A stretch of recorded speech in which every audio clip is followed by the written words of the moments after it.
Hey everybody, welcome back to another edition of Coffee, Community, and Cocktails. I am your host, Angela McFarland, and I'm so happy to be here with the Don himself, the OG, the Norristown superstar, the potty mouth preacher, the bass player at Dinah, the dad of all them kids, Dr. Russ Montalbano. So welcome, Russ Money. Thanks for having me. I appreciate it. Man, how did you? It's a lot. I didn't see that coming. It's a lot. Coming up with a couple more nicknames that I'm sure I need. I wanted you to be on this because, number one, we always have a good time. Oh, man. Always have a good time when we're together. Yeah. But I also wanted you to be on here because I think everybody knows who you are. But I don't know how many, there's people that know Dr. Russ, right? There's people that know Russ Money. There's people that knew you when you were little. They knew your dad. But I don't know if they know, the professional side of you, aside from, your existing patients. But we're trying to get more to come our way, right? Yeah. We're trying to kind of grow your business and pivot a little bit on a service that a lot of people might not know you can provide. Okay. So, we're going to talk Norristown, and we're going to talk music, but we're also going to talk about your business because I think that it's important. But there's something I've always wanted to ask you, and I don't know that I have. Come on. All this time He's so nervous. you got some. I'm not It's nervous. not a gotcha, I promise. I'm just in my head, how am I going to answer this one? Right? No, I'm kidding. Why chiropractor? How much time we have? Well, that's the thing. We are on a time limit. Okay, I'll make it. I'm glad we have this documented because it's probably the only time you're going to see Cliff Notes with me. Look, you're actually going to get to see exactly how long it takes. Okay, I'll make the it quick. Well, I've been getting treated by a chiropractor since I'm about 8 or 10 years old. That little? Oh, yeah. Why? Yeah, since NAA sports. Okay. Playing, and I was always a bigger boy, and I was always getting dinged up left and right. Neck and low back. So I used to see, God rest his soul, right on Marshall Street, Dr. Tadley. He was great. What did you play back then? Played football at Holy Savior, baseball. Did you really? Yeah, yeah. That's about it. No, I baseball was my favorite. Was it? But I had that blazing speed. Yeah. Well, you play softball now, don't you? Is that what you call it? That's, from what I understand from your teammates, none of you are very good. Hey, man, I'm just happy to be being out there fun. moving. That's awesome. That's awesome. But I love the baseball. That was my favorite next to wrestling. So that was going to come up. Yeah. No, I did. And I thought you were going to say, well, you got worked on a lot because you were a professional wrestler, so you were getting hurt and getting adjusted and this and that. But that's true. But it precedes that. Yeah, way before that. But that desire, when you're 8 years old and you're getting adjusted or getting worked on, you're not thinking, I think I want to grow up and be a chiropractor. No. To link the two, with wrestling and in high school and starting weight training, I just liked the anatomy. I liked how the muscles worked, and I had an affinity for that science, for biology. That's the other thing you're going to find out in this podcast. He has such a wide vocabulary, and you are so smart. And I don't think people know that because your persona doesn't lend itself to just how smart and articulate you really are. Oh, man. You're putting pressure on me now. I'm going to have to see pressure. somebody and Acme. How are you today? No, because that's not why everybody loves you. No, I'm kidding. But that's one of the things when you peel back the layers of the onion that is Russ Money. Ugh. That's one of the things that you find. Well, I don't know. I'm just being who I am. I don't. I can't even answer that. I don't even know where to go. Some days I'm ghetto. Sometimes I'm very. Do I get an award for leaving you without? When was that ever happen? That's in the Guinness Book of World Records. I was speechless. All right, so we go off on tangents. So this yes.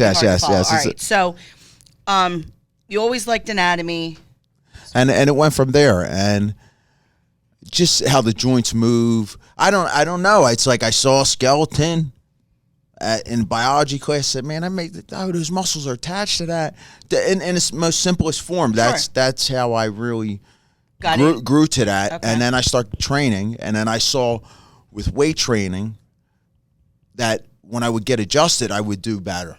Okay. Like, my frame was in order for the most part. Sure. You're always dinged up in some way, but like when my low back or my ankles, my hips, everything was in alignment, I would perform better. Okay. So it became a staple of my conditioning, Okay. like, working out. And then, in high school, the segue, because you're going to ask, the wrestling thing. So let me go back. So this is the real Russ Montalbano, right? You want to hear it. The real Russ Money. But really, no BS, right? So, when I was younger, I was taken advantage of, okay? So I didn't know how to process these feelings, Sure. right? But there's one staple, it was always wrestling. Mm-hmm. Like I could, so when things happen to you, you have traumas as a child, right? Right. We don't know how to process these things. The way I did it was through wrestling and Atari. I like my really honestly, I was a totally gamer. dated yourself. Yo, I was a gamer before there was gamers. You just totally dated yourself. I was even before Commodore 126 or whatever that was, right? 64. That too, whatever. I'm not great with numbers, but the bottom line is I dumped everything. Wrestling was an outlet for me. Sure. I used to watch it at my aunt's. I would go down. I think I saw Hogan at the Spectrum maybe 10 times. Me too. Used to go a lot. Yeah. So in high school, along with the training and getting adjusted and all that jazz, I'm like, yeah, Ric Flair ain't that big. I could dig Right? him. Yeah. No, I'm thinking like I have a little bit of athleticism. Right. I have some strength. This is what you think as a kid. Because, Yeah. I was a perfect specimen to be a pro wrestler. I Right? mean, yeah. In my head, right? Yeah. And I wanted to pursue it because I was obsessed with it. Because it took pain away, to be frank with you. Yeah.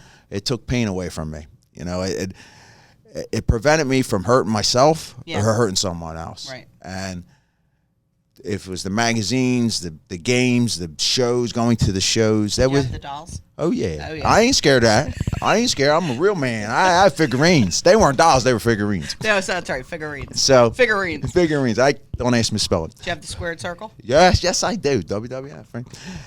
Was my life. So I'll make a long story longer. Okay. Yep. Right. It's, Okay.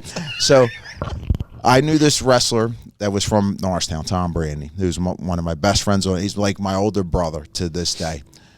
And so my old man was one of them. He was like one of them pirate guys. He had the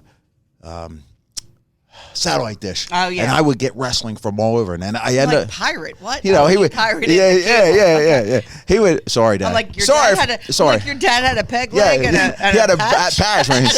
He said, "Dar, she blows." He said, "We're gonna watch cable tonight." Right? No. So, right? I'm kidding. But so we had this satellite dish. I would get wrestling from Japan. I would get it from Mexico. I would get it from all over the U.S. Right? And then when I saw this show, I see Tommy Brandy on there. I just saw him at Mass at church. I see Tom Brandy, right? He's from Norristown. Oh, this could be my connection, right?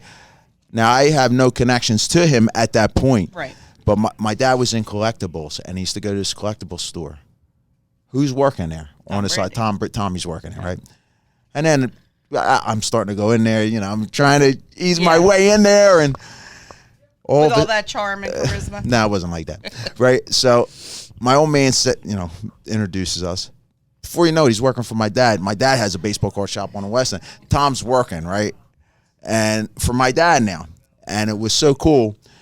And then he called me one night at the shop, and before he could get anything out, I was like, T, can you train me? He goes, what? I said, I want to get in the business. He said, you got it. He said, let me talk to the other trainer. He said, we're going to do it. You got it. Just like that. And it's been like that forever. He allowed me to live my dream. He allowed me to live my dream. And what's the age when that starts? So the idea, probably about 16. Okay. And I meet Tommy in 89. So it was like November of 89 I met him. So I think I'm 17 there, yeah. My senior year of high school. And then through that spring and fall, he trained me up until November 21st, 1992. 23rd, November 23rd. 1991, So you didn't 91 go at right Kenrick. to At chiropractic Kenrick. school. No. That came after the wrestling. Yes. Okay. So what happened was Tom was getting me booked. We had our first show at Kenrick with the Honky Tonk Man. My first match with the greatest Intercontinental Champion of all time at my high school. It was incredible. Yeah. That was like a dream. That was just a dream. Yeah. So after that, Tom got me booked on a lot of He kept me busy every weekend. So I was working at the shop. I was wrestling. I was living the dream. And then after about a year and a half, 2 years, I dislocated my elbow. I'm starting to get dinged up. You know, certain couple things, Dr. Talley couldn't put me back together. Yeah.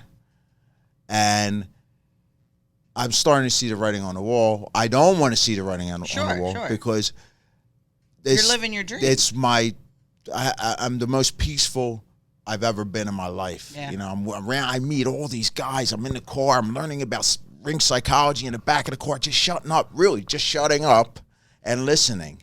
If you can believe that. I didn't know you had that could happen. That capability. can happen, right? I would listen. These guys, these old timers, tell you how to work a match, how to engage a crowd. There's a science and an art to it, and now we got this on camera. We could record it. I should have never been in the ring. Tom Brady gave me that. He gave me that as a friend, as a family member, as like a brother. I cherish every time I went and got beat. Every time I set up a chair, every time I cranked on a turnbuckle to set up a ring, that was my dream. I respect everybody in the wrestling business for the little time that I spent in it. Yeah. And it was incredible. It was incredible. None of that I take for granted, and I know that I was a jobber. I know it. I have no delusions of grandeur that I was this great wrestler, but I got to do it. And I'm grateful to God. I'm grateful to Tom Brady. Oh my God, you did what every little boy wanted to do. It's the greatest. A lot of men that I know that still want to do. It was great. You know? It was great. And you never know. You might see me one more time. That's it. I got one more in me, I think. You maybe, sure? Maybe, yeah. Oh, no, your knees were cracking when you came in the door. Well, a little bit of olive oil. I'll be all right. But that was an incredible time. But I was getting dinged up. And your body my had body to have was gone through hurting. it. Because I wanted to stay working, so I would bump. Yeah. I would, the promoter liked that I could bump a little bit. Yeah. I was, and I Put could on make a show. Yeah, I can make people look good. It was good. It was good. I had fun. It was a wonderful time. But we're driving up Mile Hill, and I'm like going up to my aunt's in Limerick. I'll never forget. My dad's in the car. He goes, "Yo," he goes, "You can't even walk, man." He goes, "You're 20 years old. You can't even walk." He goes, "What are you gonna do with your life?" He goes, "You got to figure this out." And my ego and my pride said, "Look, if I can't do it if I can't wrestle, I don't want to do it at all. If I can't do it at the highest level, I don't want to do it." And there's like a bit of grieving, a little heartache, Sure. because I had to put it down. And It's like you were giving up your dream. yeah, but it was okay. It was meant for if I don't do that, and I don't go to chiropractic school, none of I don't meet my wife. That's right. Yeah, it doesn't fall in place. Right. I don't have the kids. We don't have what we got going. That's why they always say man plans and God laughs. Yes. Right? Yep. 'Cause Yep. he had a different plan for you. Yeah. So it was great. So how old when you go into chiropractic school? So I started taking classes at Monco probably about 22. Like I was wrestling, going to school. By the time I get to chiropractic school, I'm just turning 25. And All right. So then back up. So you say, okay, I got to figure out a plan. This ain't what it's going to be for me. Yeah, right. What other options did you have going through your head that you thought you might be good at? Did you think about going into your dad's business and Know what he said to me? in cars? I got to rest my father's soul. He said, "Listen." He goes, "I don't want you cranking wrenches." He had, his thumbs were so arthritic. And he says, in the wintertime, when that wrench slips off of that nut and it wraps your other hand, he goes, it's painful. He goes, I've been doing this for 40 years. He goes, you got to do better than me. Okay. He goes, I want better for you. And that's the truth. That's what he felt. Plus, I didn't think I was that mechanical. So, As my father-in-law would say, I employ that great philosophy, brute force and ignorance. I just blow through everything. So it wasn't a bull in a china shop. 100%. I didn't have that dexterity, and I didn't have the mind at that point. I didn't have the mind at that point. Sure. To be patient enough. I You were a kid. Yeah, I couldn't. I wasn't handy like that. Yeah. So what else can I do? I don't know. At this point, is music on your radar? Because your dad was a musician. Yes. Your Uncle Tommy's a musician. Yeah, well, what happened was this. I played trumpet at Holy Savior. What happened was, right. Now, at Holy Savior, I was playing trumpet. And so, I battled my weight my whole life. I forget who it was at Kenrick found out that I played trumpet. They were recruiting me a little bit to play trumpet. And I'm like, I'm not going into Kenrick and playing trumpet. I'm not getting I'm gonna get my rear end whipped by the jocks because I'm a big chubby dude, fluffy, and I'm playing trumpet. So I suppressed it, to be frank with you. I did. I put it down. Okay. But I'll make it. I gotta tell you the story. Do it. So when I was in chiropractic school, I would listen to so much music. Yeah. Driving back and forth to see my wife, coming home, and there was Bob Marley, No Woman, No Cry. I would hear that solo in there, and the dude's flat. He's playing flat. If you listen to that, that guitar is flat. But I'm like, I wish someday I could do that. I said, Lord, please open. Play flat? Well, you've succeeded. No, that was singing flat. Oh, sorry. But play. And I wanted to play music because it was still in me. Yeah. It was still in me after all these years. Like, I suppressed it. And it was just starting to, little by little, just show itself. Mm-hmm. And it was music, like wrestling to me is a narcotic. Yeah. It brings it's an me outlet. It brings me down. It gives me centers you. Yes, there's something in there that just does something to me. It's like I'm like the dog from Up. I hear a song. What did you say? Like, I'm listening to the bass line. Like, that's the truth with me. I communicate through that. I've seen you do that. I don't know if other people do that. I think musicians and true lovers of music do, because I can't play anything, but I can't go a day without music. It's true. It's true. It says what I can't, and it lets me feel. Sometimes my music knows what kind of a mood I'm in before I do. It's something, right? How it evokes the emotion. It does. It does. It's something how that it's very cathartic. 100%. Yeah. See, I got big words too. You ain't the only one from Norristown. Don't ask me to spell it now. You ain't the only one from Norristown. I got big words. I have to be like that. Come on, man. I'm just a regular guy. But so that when we came home, when Gina and I came home from chiropractic school, she took back over the music ministry that she was running prior to us being married. So this is the story. You'll love this, right? So that's all I have is stories. That's why you should be writing a book. So dude. Thursday night, they would practice for the mass and worship, right? I'd be sitting on the steps. I'm like, yeah, just chilling. Yeah, it's so good. This is so good. My father-in-law goes, Russ, we need a bass line for the song. I'm like, what are you looking at me for? He said, you play trumpet. It's all the same. I said, what am I going to play? He goes, we got the piano. In the meantime, I'm looking in the back. My father-in-law, who's the greatest, he's one of the most mild-mannered, Papa Char. the best, right? He's like kind of trying to wear me out to play this song, right? And I'm like, Dad, how am I going to do this?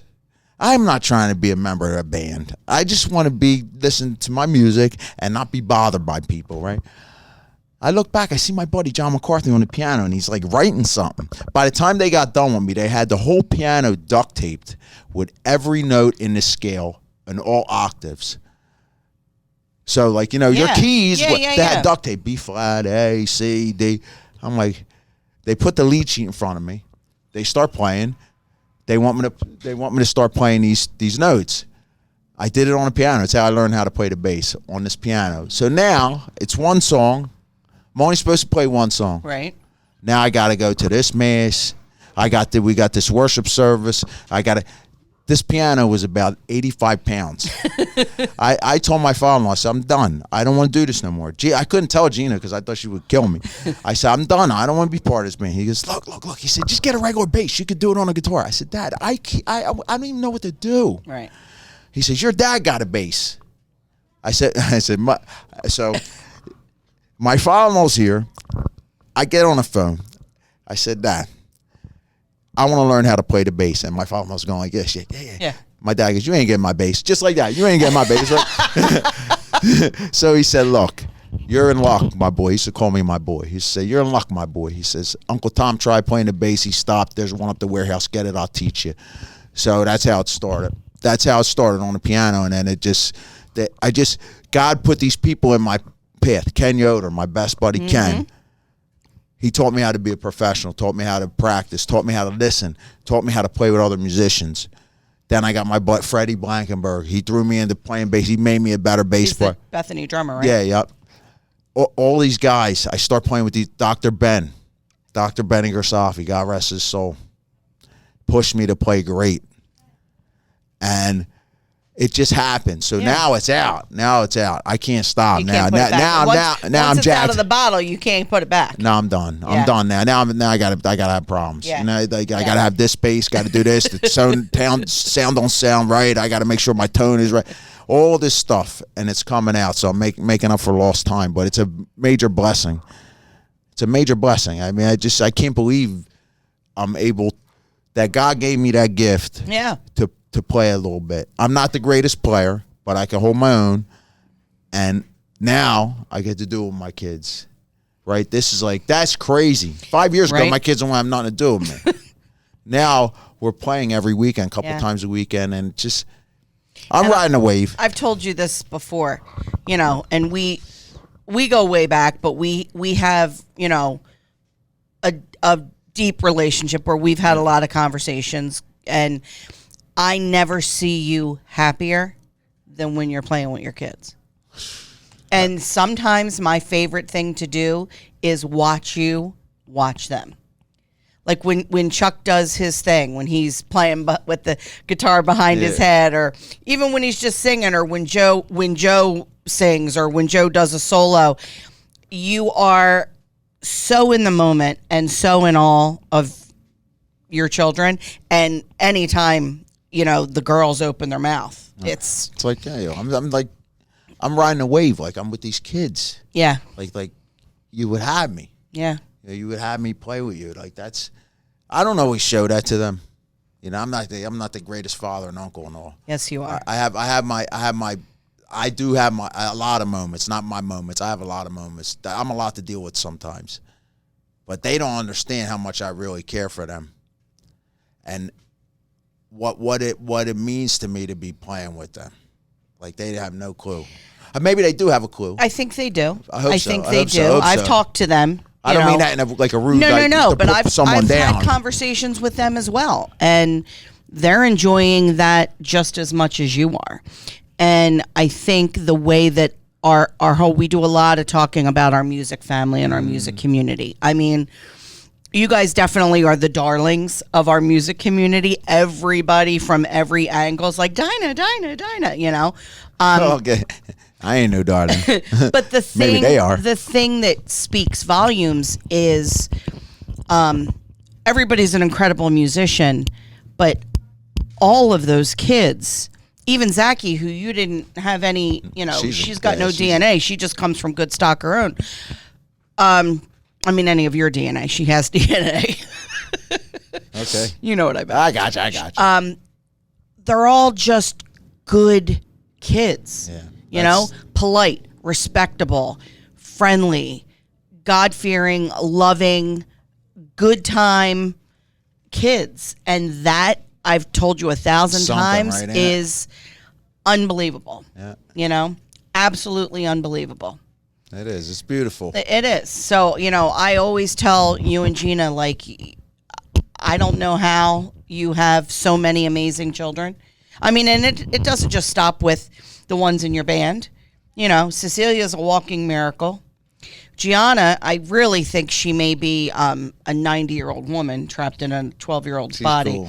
She's incredible. I can sit and have back and forth, conversations with her about anything. Your kids are just exceptional people, and that is a direct. Comes from my wife. Yes, I don't. That's the I don't truth. deny That's the that. truth. I don't deny that. But there is also your energy is in every one of them. Each of the kids has little pieces of you and little pieces of G. But Cecilia's your she's your twin. Yeah. That kid. She's another one. Ask her a question, and 30 minutes later, you're like, "Did you?" But did you get the answer? Did you get? You got the answer. Sometimes, but she always starts with, "I'll make a long story short." And I'm like, "No, you No, won't. you're not. No, you're not. Nice try. Maybe I fell for that a long time ago. I don't do that. I know you anymore. now, girl. Let's talk about your dancing. We were going to talk about my business. We are, but We only got 12 minutes to go. oh, shut up. No, I'm kidding. One of the best dancers in Norristown, in Montgomery County, maybe ever, is Russ Money. I can remember being in awe just watching him at Popcorns back in the day. Come on. No, for real. And at Kenrick Dances. Oh and my gosh. he still got it. He don't bring it out there very often. Because I don't have to now. No, Not because to be- everybody knows. No, because it's coming through the music. I think. Was that your outlet? That's what I think really happened there. Okay. Like, the dancing, like, people, I remember, honest to goodness. Now, this might not be No all bullshit. PC or whatever. Oh, this dude came up this to whole me one podcast time. ain't PC. Many, I was at Popcorns, and he goes, dude, you got to be on coke, man. I'll never forget that. He said, you got to be on coke. You're dancing like crazy. Because it was an outlet. There was something about that music. Yeah, it moved you. That like a drum beat, man. Them old James Brown drum beats, or that It Takes Two, that thump, yeah. Like, it just moved me. I couldn't contain myself. I mean, maybe it's a disorder. I don't know. Who knows? Who knows? Maybe it's But a now disorder. now it's different because now it's have an what's avenue to inside. channel it What's through. inside is coming through the bass. Yep. And it's. But I look. Now I have to do no work. I got a beautiful wife. I let her do all the work. We dance. She dances. I say, that's right. That's my wife. Yeah. Okay. You break it down, but now Chuck is the dancer. Yeah, he could do it. Chuck can move. Hey, don't let Joe fool you. Joe got the moves too. But he only pulls them out. It's like sparingly. It's like private. Yeah. It's like Joe's not putting it on display. Yeah, he ain't just like the singing. He tries to act like he can't sing. Joe can sing. The boy can sing. Yeah. Every single one of you is talented. I don't get it. I don't understand. That's why we call you the Italian Partridge Family. Hey, man. Hey, whatever's going to get you there, you got to do.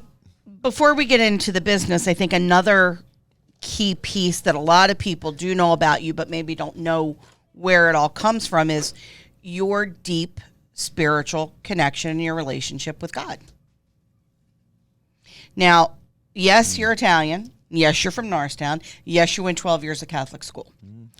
But there's a lot of us that did that, okay, that don't have sort of the ongoing faith or religious conviction that you have and your children. I'm not like into religious. I'm saying religion. I know your relationship is very like it implies, negativity or something like that. Look, I can't.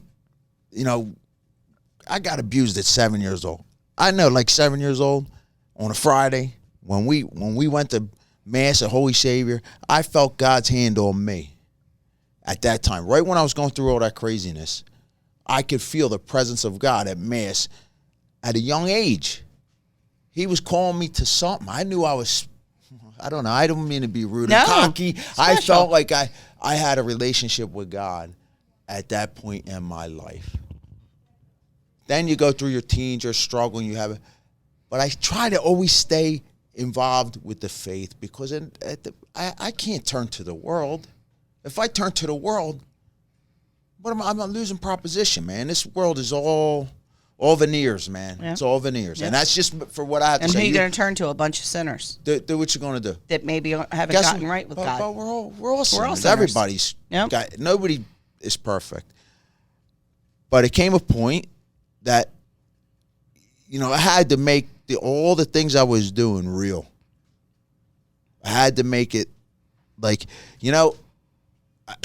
I go to church, the Holy Savior, 11 o'clock Mass, this Irish priest comes in and says, we want young adults. We're starting a youth group. We need volunteers. I couldn't get out of that church quick enough. but it didn't matter because somebody got me on the back end. I ended up meeting this priest and this man, Father Jim McGuinn. He changed my life because he walked me to Jesus of having a relationship, and that you don't have to be perfect, but you got to strive for perfection. Mm-hmm. You know, anybody who's close to me knows me. You know my mouth. You know the things I battle. Right. That's what draws me to you, though. Not your mouth. I gotta keep going. I mean, God never failed me. Look at my daughter. Look at the things we've been through as a family. Mm-hmm. You don't believe in God? Come talk to my Cecilia. If we had another time for more podcasts, I could tell you how God restored my life, restored me from addiction and losing almost everything. There's no way I'm here right now with Ange, doing what I'm doing with this band, being in business with my wife and my kids, if it ain't for the Lord. That's right. And that's the name of that tune. I don't care. People can say what they want. I'm not trying to be cocky. I don't want no arguments. I'm being honest. I'm just being honest. It's a stone cold miracle. I could not love you more. It's a truth. It's a stone cold miracle. I'm sitting here. But because I was on the brink of ruin. It's funny you bring up Cecilia, though, because I told her, I said, I'd like to have her on my podcast because I got to tell you something.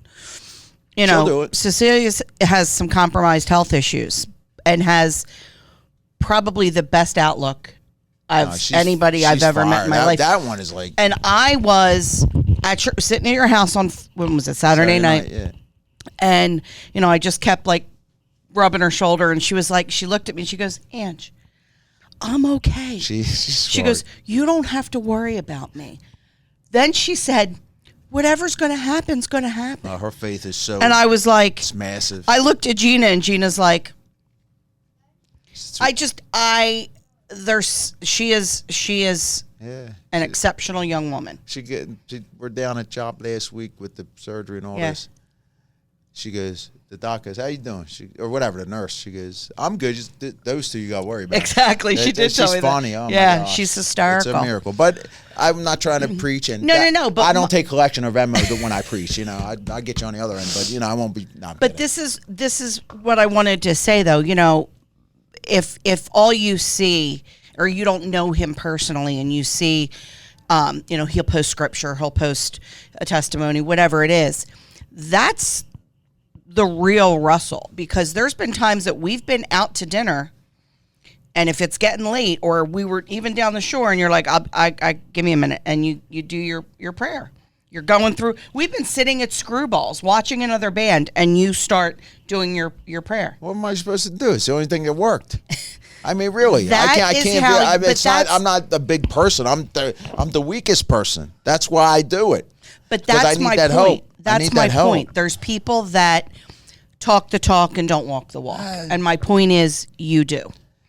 And you make it. You may want to talk to my wife before we get through this. I'd say you pick your socks up off the floor. She will work that out for you. She'll give you a better perspective on what's really going on. But what I also love is, you know, you made me realize it's okay to be flawed and to own what's, you know, who you are, and curse and this and that, because you know you're a flawed person. Like, it doesn't mean if I curse that I don't have a good relationship with God. The two are not mutually exclusive. You ever see St. Peter? Check him out. Check him out. Yeah, check out St. Peter. Guy cursing up a storm, denied Christ 3 times, and, you know, he was running things. So, you know, I get it. None of us are perfect. No. And that's the thing. You know, the Lord. I don't want to make this a preaching thing. No, but shouldn't he have his own podcast? He calls the broken. And just remember, all of us are. Yeah. We all are. Yeah. We all are. And I'm pretty good on that list. I wish I could get paid for being broken. I'd be rich. You'd be on. Well, all right, let's talk about Rich. No. So Richard. You're a chiropractor. You're Dr. Russ. Okay? So you have your own practice. You are currently in 2 locations, right? So you're on Johnson Highway. Yeah. And you have hours at the gym. Yeah, that's more if people need it. If people need it, okay. It's not set in stone yet. Okay. Okay. You know, I have just a way to meet them. Yeah. Okay. Well, basically, you know, go ahead. They call, I come in. Yeah. And that's what it is. That's good. You're an on-call chiropractor. Yep.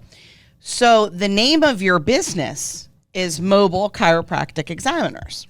Okay. right? Yes. Or chiropractic mobile examiners. Perfect. Wait, which one? No, it's right. You got it. Which one? Second time. Second. Second time is right. Chiropractic mobile examiners. So what does that mean? So. Does that mean if I need you, you come to my house? No. That. Okay. So in the state of PA, when you're Which we live in. when chiropractors, it's part of the Chiropractic Act. You have to have legally. You have to have chiropractic in the name of the business, or in the LLC or whatever. It has to, or DBA, whatever it may be. And I do DOT physicals for truck drivers, right? So these guys that need their CDL or they need a medical DOT medical card, not the other medical card. Yeah. I go out to the site if there's 5 or 10 guys, and I can do them at the site. So we get in a fraction of the time. Yeah, and that's the mobile component of my practice. Chiropractic is all in office because it's just smoother that way. Yeah. But with the exams, I have to do them in office or I can do them at the site. And now, are all chiropractors able to do that, or is that a special designation that you got to get a cert. You got to get a cert for it. Because I was in HR for 30 years, okay? So I can remember being a generalist and working at companies that had truck drivers, warehouse people, anybody that needed DOT certification. And it would be, I'd have to send them off the job site. They'd be gone sometimes 4 or 5 hours because they take, you don't really have an appointment. You show up and they take you. You got to trust that the employee's going to turn around and come back at the right. There was a lot and it was very costly for the company to go to the, the Concentras of the world or WorkNet or some of these other facilities. So you bring that service directly to the company. I could do it to them, or, if the guy gets off work, you carve out a time at the office, and then they come and see me, and I save the business. My goal, look, the first thing, the whole reason why I did it, my kids rode the bus.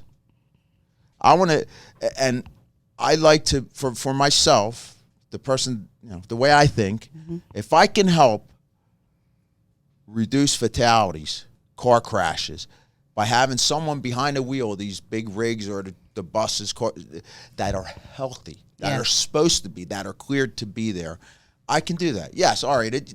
Anybody else? It generates revenue. That's right. Who doesn't do that, right? Right. But that's why you're in business. But if I can do that and really be adding to society and helping people, because there are some people I'm not putting behind the wheel. I'm just not doing it. Yeah. And then they could go wherever they want. They could shop it. Well, what would make them not be DOT cleared? So, crazy high blood pressure. Okay. Not like stage 1 where you can moderate. We could get it down in 3 months. They could get their cert. There's guys coming in with like 200 over 100. Okay. It's like they're almost medicated. They're almost like stroke. Okay. And no, my other guy. Well, you're going to have to go back to your other guy or get to the ER. Yeah. I'm not doing that. Right. There's certain drugs that you can't be on. You just can't be on. Doesn't matter. Doesn't matter if it's legal in the state or not. You can't be on. Mm-hmm. And if there's waiting periods if they had a surgery. Or, sure. But you have to abide by it. It's law. Yeah. It's law. And you're giving these exams thinking of this person's going to be behind the wheel. Yep, that's the way I go with it. And my kids are on the road. Yeah, right. Yeah. Or anybody, not just Russell Montalbano. No, but I mean, if that's... There's my mindset, let's reduce fatalities. Yeah. Because it does happen. There was one up right on Park Avenue by my house a year and a half ago. The trailer hitch popped off. And that's part of the exam. Do they have grip strength? Can they crank up and make sure the kingpin's in? Yeah. These are all part of this physical. Right. It's a fit for duty physical. This is not just your clearance. No, are you able to walk up steps without losing your breath? Do you have a good grip strength? Can you squat down? Does your blood pressure shoot up when you stand up? It's a clearance exam. Yeah. It's a physical. And I'm not, how would you say, I do everything I can to make sure that person can be behind a wheel. Because you can have diabetes, you can have eye problems, you can have all these different problems, but you get clearances, the shorter period of time, there's ways of doing it. But if they're really unhealthy, You're not clearing them. I can't do it. No. So that's the mindset of it. Not to be I'm not like a patchet man. I don't want anybody to lose their job, but you got to do what you got to do for your health. So what kind of businesses should be reaching out to you for that service? So you got like trucking companies, hauling companies, a lot of landscapers now, because the regulations have changed, that it's not just the CDL license holders. It's guys that are driving these big pickup trucks that are hitching a trailer. Oh, right. And are over 10,000 pounds. You got to have a DOT card for that. Okay. So those guys, I see linemen like with Verizon, AmeriGas, any hazardous waste people. Okay.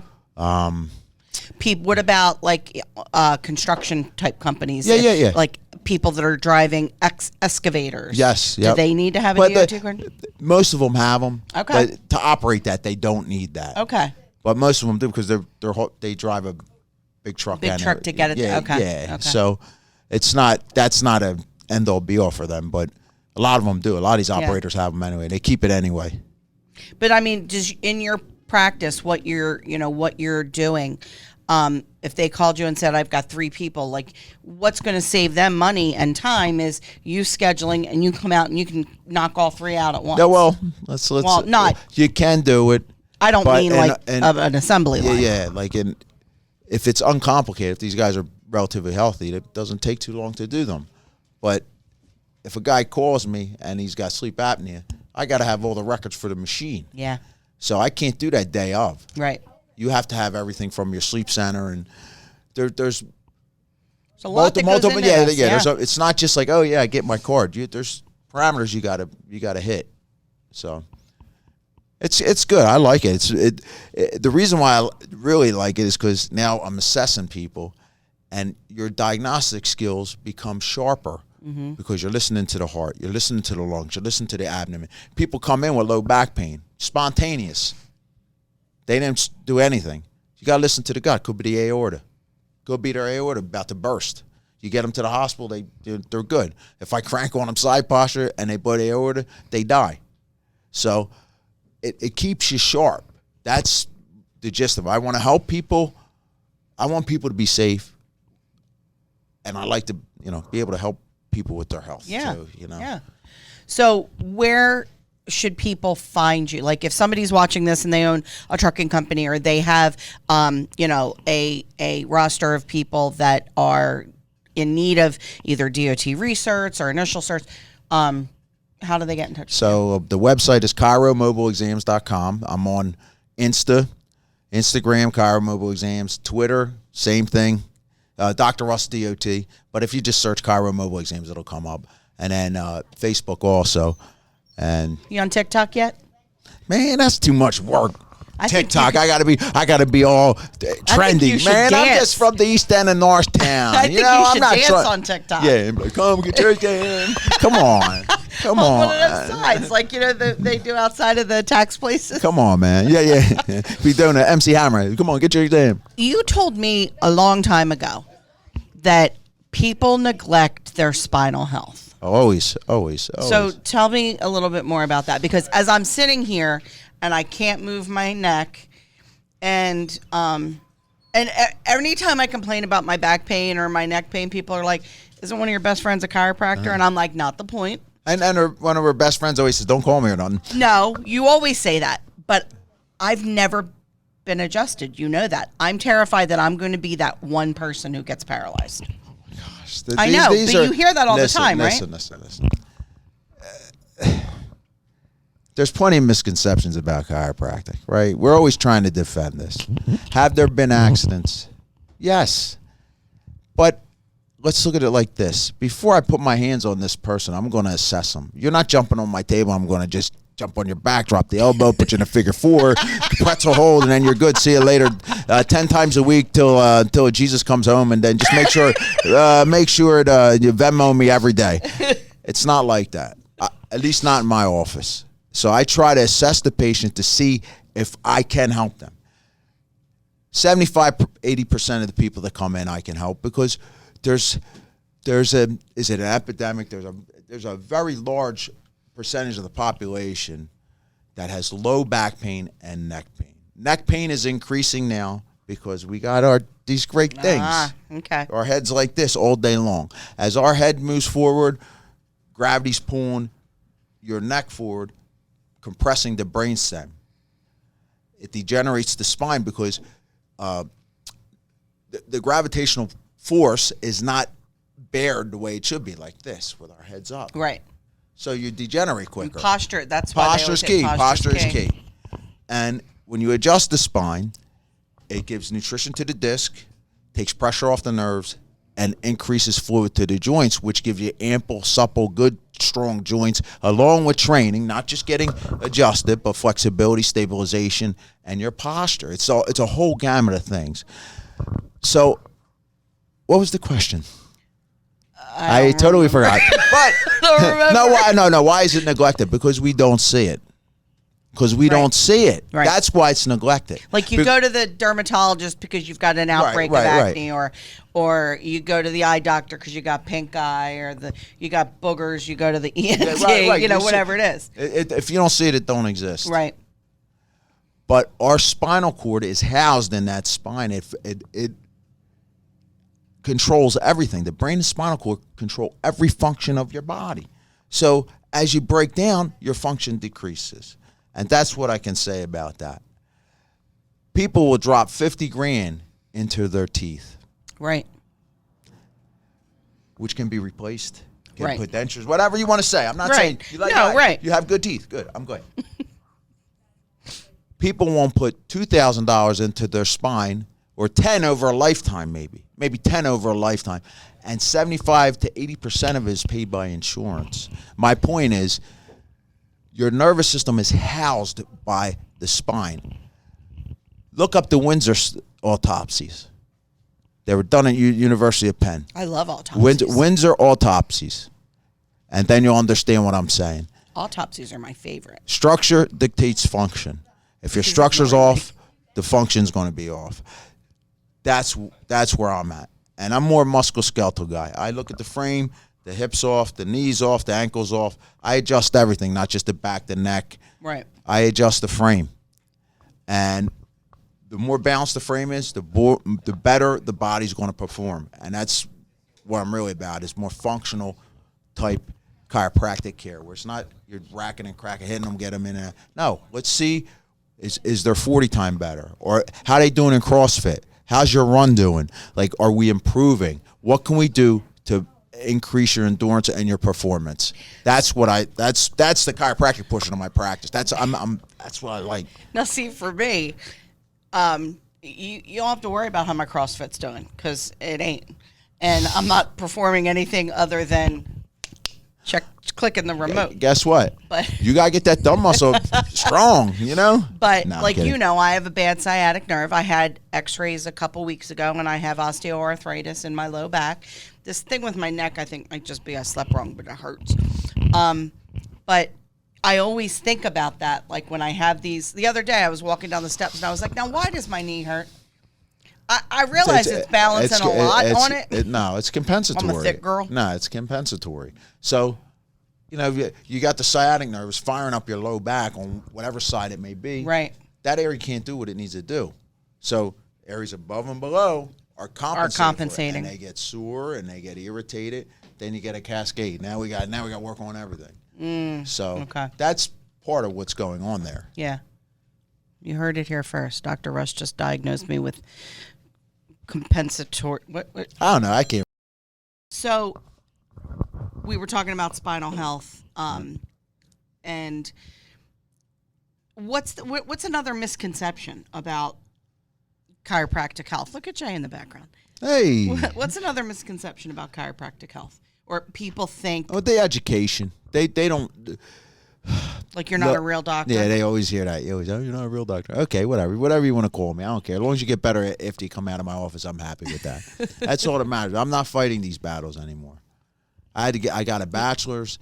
I dissected cadavers for a full year. It was beautiful. That sounds so fun. I have all my instructors. Because you know I'm creepy like that, right? I know. It was the greatest. We used to call it the dead lab. But you learn would look, love these and when we walk into that morgue, it had something in Latin, I forget, but it basically says we learn from the dead. Oh yeah. And to respect the bodies. Yeah. We had 50 cadavers a trimester. Really? We saw everything. And our education, that whole first year, that's all we're doing. We're looking at every system of the body. Parts I didn't want to see, I saw. It was great. And then we went into the more of the microbiology, the biochemistry, everything, nutrition. Then you went to more manipulation and technique. But if you don't learn that basic anatomy and physiology, Right. of a real body, you can't move forward. People say, "Oh, you got your doctorate on a weekend course." Yeah, all right. You come through. My first trimester was 25 credits. I had 30 credits in the summer. Wow. And we did it. It's like war in there, but it was great. It was the best learning. You never forget it. I would say we're never using this.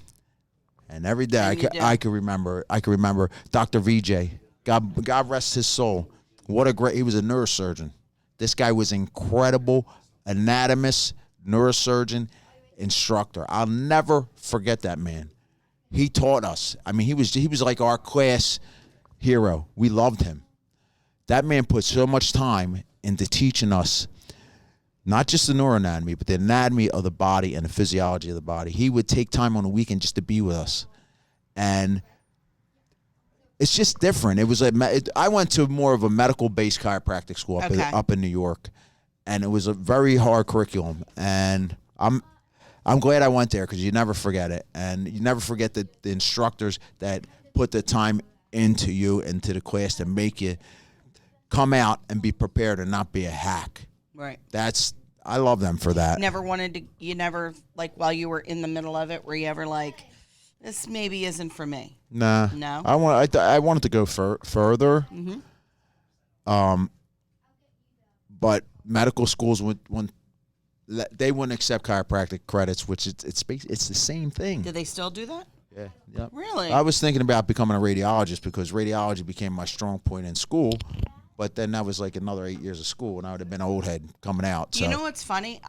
Last night I went to see the girls at the Rib House, and I was sitting with Busty, and we were talking about him, going to PA school. Yeah.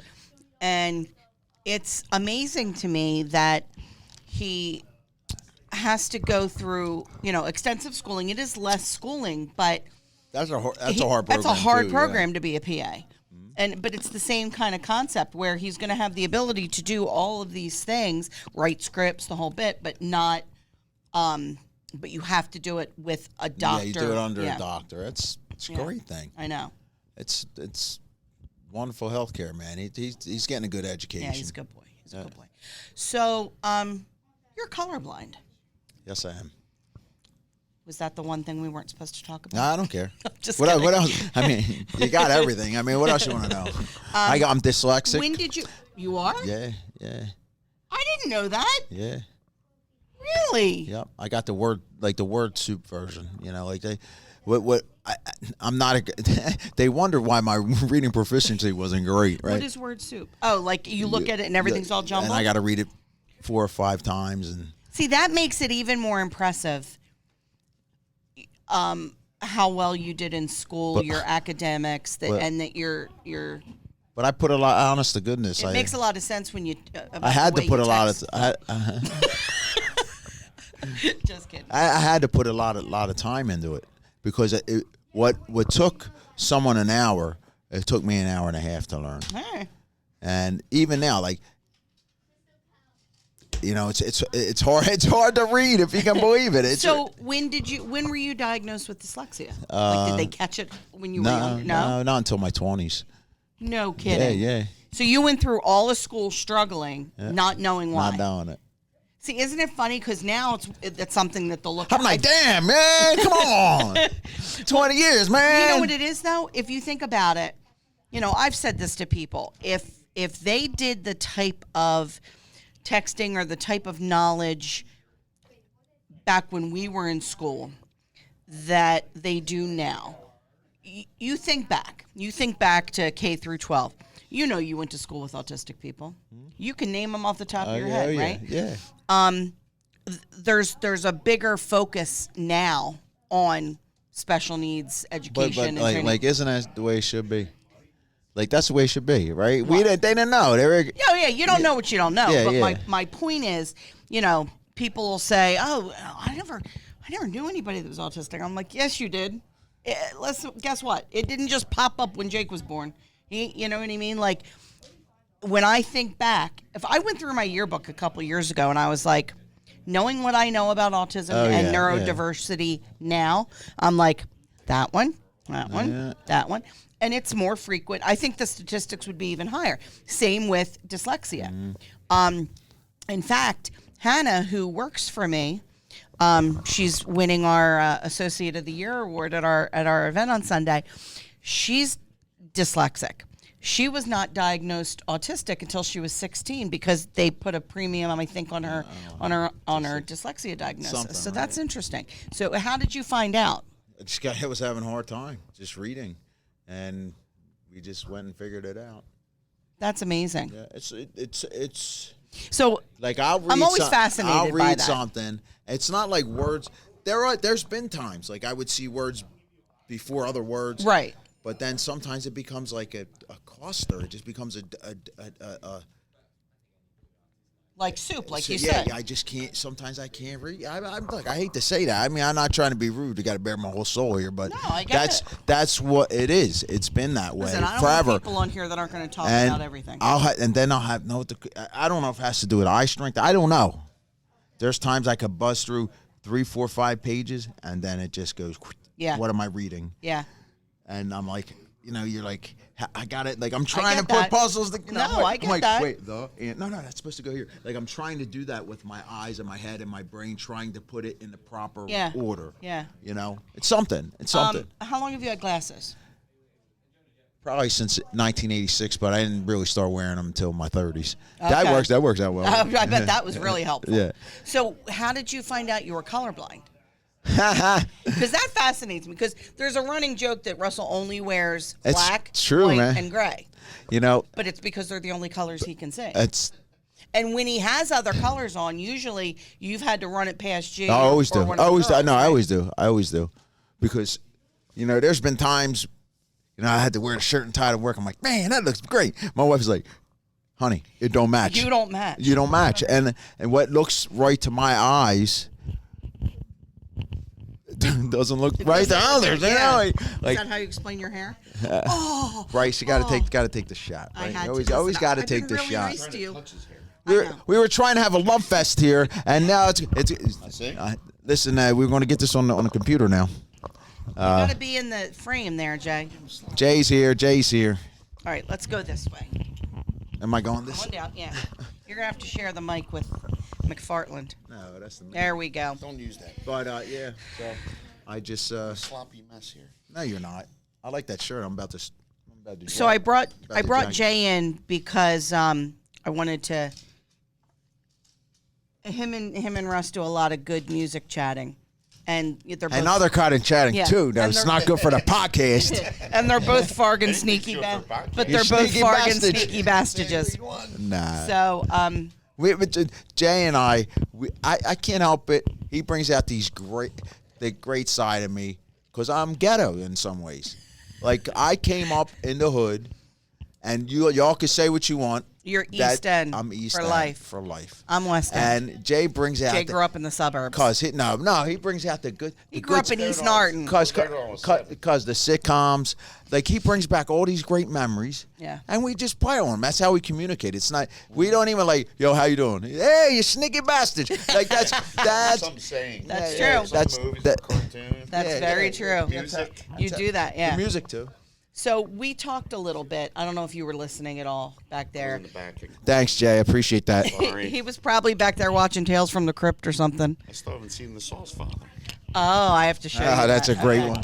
That's a good one. The Sauce Father from Let me tell you Attack Them. something. Let me tell you something. Not Charles. I mean, it's really a stretch that he had to play a Guido from Northtown area. I don't know how he could just pull that off. I don't know how he did it. I swear to God, though, he channeled you with the accent that he used. But no, we were. Did you just snort? I'm sorry, man. We were talking about just music and all that, but I brought up the dancing thing. Like, he's like one of the best dancers I've ever seen. But he was saying that Ian, is my mom's check still clearing? Yeah. Okay, just checking. Well, you got to build a man's self-esteem. I You know didn't what I'm get saying? this month's. I told her to just get Mom, direct deposit. Venmo. Ro, come on. What are you doing? But we were talking about, that was really his outlet. Before he started playing music, dancing was his outlet. Like, he would get overwhelmed with this music. But I figured, I wanted to have you two have a little chit-chat about music because that's what you do. So what kind of music questions do you have for Russ Money? Wow. How about this? That's nice. I'm not controlling. It don't reach over here there. How you doing there? Nah, how you doing? Ain't too bad. No, I'm always fascinated. Excuse me. I'm always fascinated how you start playing bass. Like, was it just because your father played bass? No. Or if you were paying attention to I was in the back to the podcast, you would have heard the whole story. I'm sure the people. I can tell you, I was listening. I'm sure the people don't want to hear it again. So just rewind it back, and then we'll edit the thing. Okay, well, let's say this. Look, if it ain't for my wife, my father-in-law, and the good Lord, I'm not playing. So that would be the gist of it. What the hell? It took you 20 minutes to tell me that story. Well, I'm going to say it again to the people. Come on. If there was any kind of music, was there any kind of music that made you start playing bass? Well, yes. Did you hear something and say, man, I really want to? No. It was the. So, all right. This is like a double answer here. When I was a kid, anybody knows me, I had the car, I had the booming system, and it was always thump, thump, thump, thump. I always had to hear the bass. I'm not making these connections until I started playing bass. And I don't make the connection that my dad would be shedding in the cellar with his Ampeg. He had the Ampeg 75 flip top tube, and he'd be thumping. He'd be playing all the jazz and playing blues things. I guess I was so self-centered, not paying attention to my dad, but subconsciously, you're hearing it. So I always was bass-driven. I would go to Brownies, right, to go see these bands. My boys are trying to. They want to talk to the girl. They want to drink. Where's Russ at? I'm standing in front of the monitors, watching the bass player, washing the horns because I played horns. I would get captivated by that. Yeah. So it was in me. But my wife and my father-in-law, they brought it out of me, and it was through the worship music. That is still my favorite music because I'm like praying while I'm playing. I'm praying on my bass. That's what you're all about. Yeah, that's where my heart is.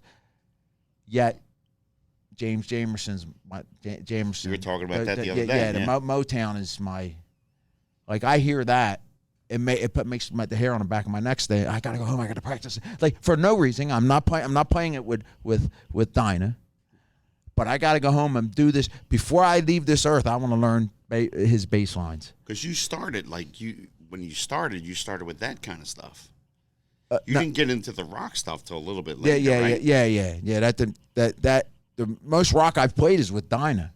Yeah, you were always more Motown. Stax. Yes. That's my favorite stuff. Duck Dunn, Bob Babbitt. Who's the other one? Thank you. Larry Graham. Graham Central Station. The Brothers Johnson.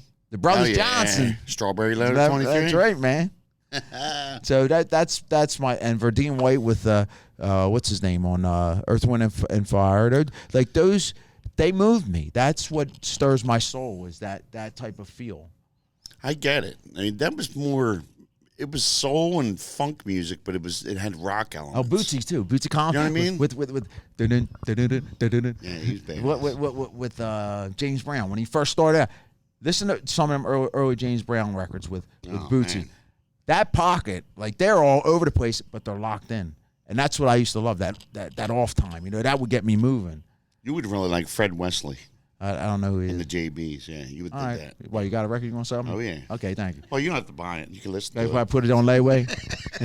Cause Be like $10 down a week. $20 a week. He knows me. John Siri would just take I'm it. in the J for about $12,000. I've been paying it off for 3 years. But listen, when Dinah comes up, how much of Dinah's set list? That's the kids. That's the kids. They pull. pick They everything. pull all of them. The ones they gave me were the Motown ones, and I don't know. The boys like Stevie Ray and all. I do too. Oh, yeah. But they pull them. They're theirs. They. That's what I love about them is that they're musicians. They're artists.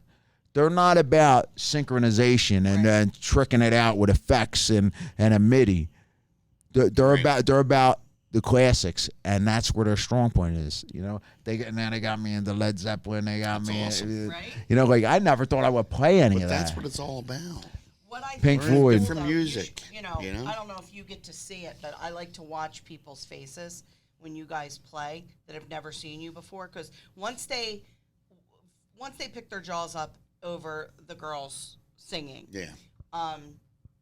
and the showmanship of Joe and Chuck and you, the second most common thing is, how do these kids know these songs? I hear that a lot. And I'm like, you don't understand. These are old souls. It's all the classics with them. That's the Like, way they are. How did they? One that always fascinated me, and even I don't know this, and a lot of the songs that you do, like we had that group chat that we always send you guys stuff. yeah. But who came up with Easy Lover? Because that's one Let me tell you this story. That is one of You my got to favorite you got to I hit. thought it would've been No, you. I love that's Phil Collins and And Bailey. Bailey. Yep. Right. From So Earth, Wind and Fire. so I hear this, right? I'm like, we could kill this song. I wish we would do it. Now, if Uncle Russ pulls this or Dad pulls this, we don't want to play this. We got new songs we're going to a week later. Easy Lover. I'm like, they actually pulled this? I'm like, they actually came up with this. I didn't say a word. Really? This was on my mind. I'm not. Where have they No No BS. No BS. Right. And I saw this on a text. I said, they pulled this. I can't believe it. That's one of my favorite songs over the years because I remember Philip Bailey saying, I had the when they were talking about, because this is how I am with music. I remember all these things. There was a documentary of them doing this video, and Phil Collins sang one part, and Phil Bailey's like, I had to lose my falsetto and come down one time. I remember he said that, like, and it always stuck with me because I love that song, and Yeah, they me too. kill it. They're Yeah. so good at it. Yeah, they are. I'm surprised they picked For some that. reason, I thought that might be the one part that is Russ, and I Nope. thought it came from, your love of Earth, Wind, and Fire. But even the other night at the party, after you guys were playing when we were in the bar show, Yeah. and he had on like. Oh, you were killing it. You had a he great. had on- That was. It was a great playlist, but Thank you. like Chuck is like, this is my shit, and I'm Yeah. like, then do it. That You guys doom, can doom, do doom, doom, doom, doom, He doom, loved doom. it. Take it back down to the ground. That was the best. Oh yeah. my God. Yeah. But You not could do just all the- that stuff. Not just that. It You was mix all that stuff. There was the Gap Band was Oh on there. yeah. That's great And music. I know for me, I would love to hear you guys sing it because I know that it would be exceptional. I love it. Yeah. We could give that to Gina for at least for my kids because my kids started young. Mm-hmm. You know, my wife has been like they've been playing. Joe's been playing in church since he's 9 years old. It's amazing. Right. So No, he was younger than that, wasn't well he? about There's 9. Pictures of Yeah. him real little. Yeah, playing. he fell out of the womb with the drumsticks. Like I'm not lying to you. He was always hitting something, and he was good. He was always and Always hitting Yeah. something. it just like Bam Bam. no, not real. He was great. He was great, and we put him behind it. My dad bought him a set, one of them little. It's a good set, but it was a beginner's junior set, Yeah. Yeah. and he started just tinkering. Then my father-in-law taught him. Gave him the basics, Yeah. and then Joe plays by feel. So he's great, man. This is the best part of the whole thing. Let me just say this as a father. I know what you're going to get. When I look at my kids, and I'm thinking like, these are my children, which is great. Now I'm not trying to be a braggart. I'm saying they are way far ahead than I am. They're so much better. Amazing. They're so much better than me. Like they're doing so well in life at that part of their life than I was, and I'm proud of that. That they have like I'm never going to squelch like, oh, you can't make it as a musician. You do what you got to do, cuz. Right. Go after that. God gave you that. God put that in you. I'm sorry. I don't care what the world tells you. That's your talent. You better run with it. Do what you got to do. I'll support you. But your kids are hustlers too, man. I mean, I can remember when we first kind of reconnected and everything, like all three of them were working at Via's, and I mean, putting in hours. Yeah. Joey was like, Yeah, he was running that 60, joint for a little 70 hours a week. Yeah, he was a little bit. But that's a little too much. A miserable bastard. Well, listen. When you're working that much, look, you're working that much. It's a lot. Yeah, and but he I'm was glad young. but he's glad he went through that because now he knows what he wants to do. Yep. You know, he knows what he wants to do now. But I mean, even just the work ethic of all of those kids. You know, I'm loud enough. Okay. The work ethic with all of them kids. You know, Giovanna too. You know, like always got their hands in something. They're hustlers. That's Yeah. it. I love that. Talented, but that all comes. This is, you never give yourself any credit, and I'm here to say that doesn't happen without that stuff being modeled for them. Well, where'd that come from? That came from my dad and my mom. But that's my point. And my in-laws. Guess what? And my in-laws, my mom and dad say you're above nothing. Right.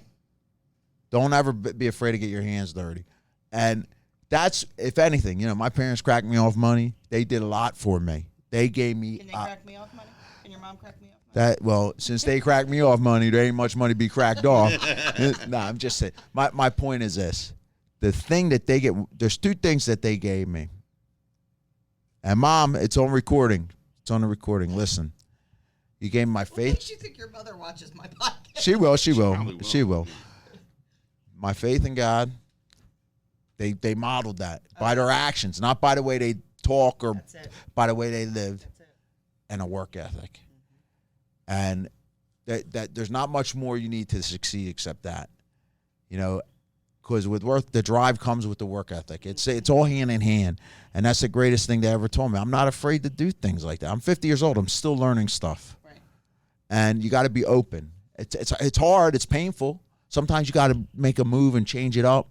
And that's hard to do because I want to be comfortable. I don't want to have to do the hard stuff. Right. I'm 50 years old. I'm a man. Right? I'm a man. But that's not how life works. You got to bob and weave. And the quicker that my kids can learn that you got to work for what you want out of life. And not just the zodi, not just the money. Like your relationships. Yeah. Everything it's all hard work. And teach them that. Talk to them, and I know you do. Yeah, you got it. That's my dad modeled that. My mom modeled that great for me. They always had an ear. I might not like to hear what they were saying, but I get it. You understand what I'm saying? Like, but then you absolutely. Had that, kind of back to the music thing too. You've got that unique bond with your kids. You and Chuck and Joey and Ken took that great music trip. My wife told her I'm not here. Yeah. I'm joking. You took that great music trip when you went down to see Jimmy Ray. Yeah. Clapton. Clapton and Jimmy Vaughn. Okay. And we're going 22nd to Keswick, see Jimmy Vaughn. I can't wait. It's going to be good. Welcome. This month? Yeah. Woo. DFW. I can't wait. It's going to be great. I was listening to that today.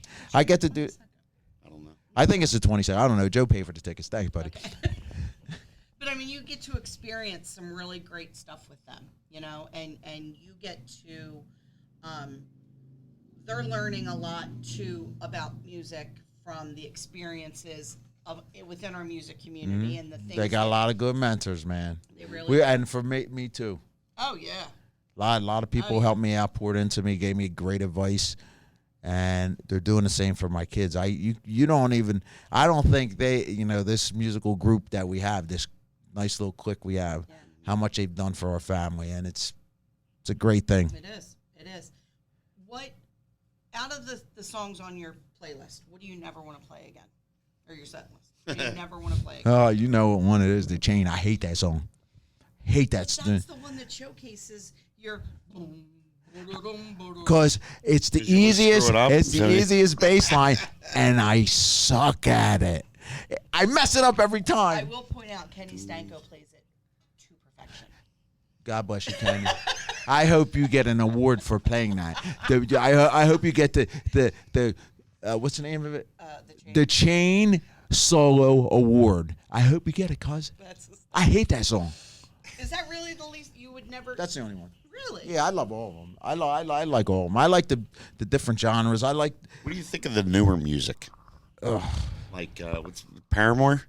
That's all right. I mean, You like it? it's pretty good because some of the this new generation, that's what they like. You throw a couple of them in there, but I'm not. You just sounded like such an old man. What do you think of the newer music? What is it?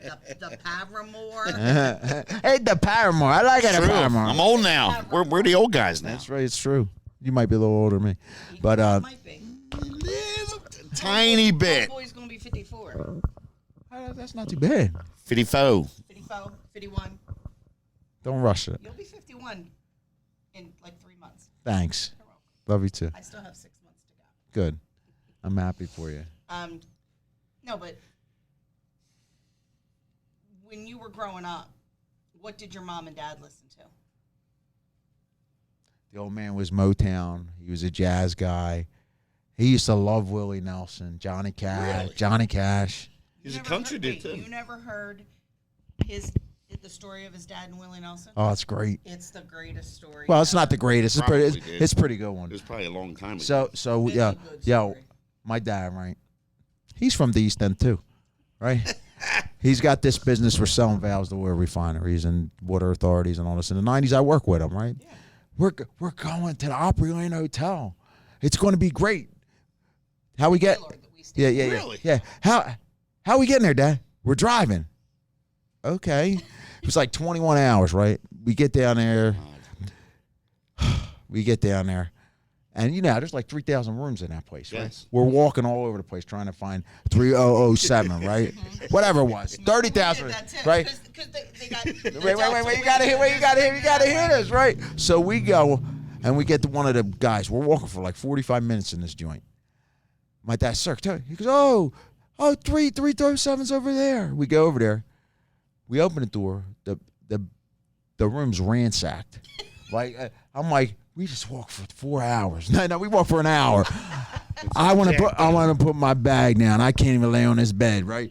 They call. They set him up with a suite. It's great. So we do our thing. It was Joe Monty's story, right? So he said, I'm going to the bar. Okay, go ahead. I'm like, yeah, man, I'm in the suite now, right? He calls me up. He goes, yo, get down here. This dude is at the bar. He's got tickets for Willie Nelson. It's going to be playing. I said, what? He goes, yeah. My old man, the best. Only my dad. I said, come on, man. I'm trying to sleep. I'm not coming down. He goes, I'm telling you, Willie Nelson, he had 2 tickets, right? I don't go. My dad goes, it's right in the front stage, right? Wow. After Willie Nelson does he's doing Polaroids. So he goes, hey, buddy, can you take my money for the Polaroid? You be my guy. I have nobody. My dad's the whole night taking money, doing the pictures. Well, I got pictures with the old man. He was in his car. He's like, I saw Willie Nelson tonight. He said, I was drunk and with Willie Nelson. Only my dad, only Joe Montalbano that could have him. It was so That's cool. fantastic. Not that it's not the greatest story in the world, I love but that story. That's my dad could work his way into anywhere. He could go to China and they'd be, hey, Joe Monty, how you doing? They would know him. Somebody would know him. So, all right. So he's Joe Monty. You're Russ Money. How did you settle on that as your wrestling name? I mean, it was your name. It's just From from the song, wasn't it? no. Well, I did like the OJ's version. Money. There's a hard rock version of that you have to check out. Really? It's very good. Okay, I digress. Well, coming up, talking about dance. I used to break dance, and that was my the boys used to call me Russ Money, Russ Money. It has nothing to do with money. It's like I don't know how to. No, I get it. It's Everybody was somebody money. yeah, somebody. Yeah, it was somebody, right? Yeah. So what am I going to I'm make? sure that Larry Leary and I tagged a couple buildings back in the West End, and mine's at Ange Money. I never did that. Oh my God. No, I'm not like that. But I'm kidding. I know. But Come and arrest her now. no. The statute of limitations. Yeah, it's well but- past. I just thought Shameless breakdance. there was Really? You ever get that windmill? Yeah. The suicide? Yeah. Damn, you're bad. I didn't know you was like that. Now he dances The worm. like an old man. It's been on my I like to see you do the worm now. Never. Me either. I'm afraid I got a bad back. Actually, I think I was in my 30s and I could still do the worm. No, you couldn't. Think so? No, you couldn't. I tried it, Uh, but it hurt me. I was like, oh, God. Did you get a week back? About a week back. I knew that. oh my God! All right. we're done. Okay. We're done. just talking. So- But the reason why I went with the Russ Money name because it was an extension. It's who I am. So I'm not, Right. And you see how great that was for me Well, but in guess wrestling. what? Everywhere you go, I people know you as not for nothing. Like that's as I'm aging, right? I'm realizing like all this is ego, man. Really, for real. I don't care. that. Call I me get what that you want to call 100%. me. Just whatever, man. Just call me what you. But I have people that'll say to me, "Oh, you're friends with Russ Money," or "Oh, you're friends with Dr. Russ," and I know, all right, that's from two different Yeah. parts of the world. You know what I mean? Or he's the dad with all them. He's that Dinah dad With all them with kids. all them kids. Yeah. Yeah, that's true. All right, so we're gonna end it, but I want to just recap. How can people reach out to you if they want to hire you to do their DOT exams? How do we do that? Oh, yeah, ChiroMobileExams.com. ChiroMobileExams.com. Insta, just search my name. Same thing with Facebook and Twitter. And you could call me 484-256-4832. It's on me at all times. Just, I'll link it below. listen, just don't call me 2 o'clock in the morning. Got to come South Philly. Got to pick you up. You're loaded. I can't do all that. I mean, I'm outgoing. I love the people. I ain't going that far. You're So, usually playing at that time. yeah, right. I'm trying to be with my kids. So you can reach out to them that way. You can also, if you're not in need of that, but you love good music, follow Dinah the band. I assure you, you will not be disappointed. You got pee? What are you No, doing the pee-pee dance? I'm just. I'll pay. You will not be disappointed. I mean, And what I said, I want to leave this like this. I love these people right here. Thank you. They're my dear friends, family. Now I hate that. Like, oh, you're my best friend. No, you're family. You're family. Now I don't want to qualify, whatever the 50-cent word is. But what I said in the beginning, I want to end it like this. If I could do yeah, go this, ahead. if you as a kid as anybody has been traumatized or hurt or abused, it don't have to be a secret. You could get help. There's ample ways of doing it now. You could be free. You don't have to be trapped by that. I just want to get that across because it took a long time for me to figure that out. Right. You could let someone know. Don't be afraid. So that's what that makes the whole podcast for me because people are sitting back and have been hurt and they think that they did something wrong and you didn't. So you're able to That's true. get help. That's a hard. Excellent. It's a hard